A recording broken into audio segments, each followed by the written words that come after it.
জামাই বলেই তার বিরুদ্ধে নেওয়া হয় না কোনো অভিযোগ, এমনকি তার বিরুদ্ধে কেউ কথা বললে সে কথায় কর্ণপাতও করা হয় না থানার তরফে।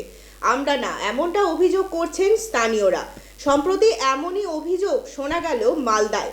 সেখানে শুধুমাত্র তৃণমূল সভাপতির জামাই বলেই আলাদা স্থান রয়েছে থানায়। গ্রেফতার তো দূর, অভিযোগই নেওয়া হচ্ছে না তার বিরুদ্ধে। তৃণমূল পরিচালিত রাতুয়া বাস অ্যান্ড মিনিবাস কল্যাণ সমিতির সম্পাদককে প্রাণে মারার হুমকির অভিযোগ মালদার জেলা তৃণমূল কংগ্রেসের সভাপতি আব্দুল রহিম বক্সির জামাইয়ের বিরুদ্ধে। থানায় অভিযোগ জমা নিতে অস্বীকার পুলিশের, তাই বাধ্য হয়ে অবশেষে বিক্ষোভ। অভিযোগপত্র জমা না নেওয়ায় থানার সামনে বিক্ষোভ সংগঠনের সদস্যদের। অভিযুক্তদের গ্রেপ্তারের দাবিতে অনির্দিষ্টকালের জন্য রতুয়া, মানিকচক, মালদা রুটের সমস্ত বাস পরিষেবা বন্ধ। যদিও সমস্ত অভিযোগ উড়িয়ে দিয়েছেন জেলার সভাপতির জামাই শেখ আমিনুল।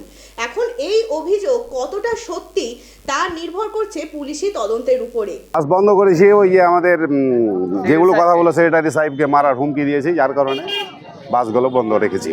এগুলো থানা থেকে জিডি করতে গিয়ে থানাতে জিডি নিল না, যার কারণে আমরা এখানে ডাক ডেকেছি, আমরা বন্ধ রেখেছি। আগামীতে বন্ধ রাখবো যতক্ষণ এটার সুরক্ষা না করে দেবে।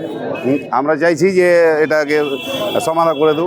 কীভাবে না কেন বললো, এই কারণটা কি কারণ, ওটা ও নিজেই বলবে যে কার সাহসে এত বড় কথা বলে।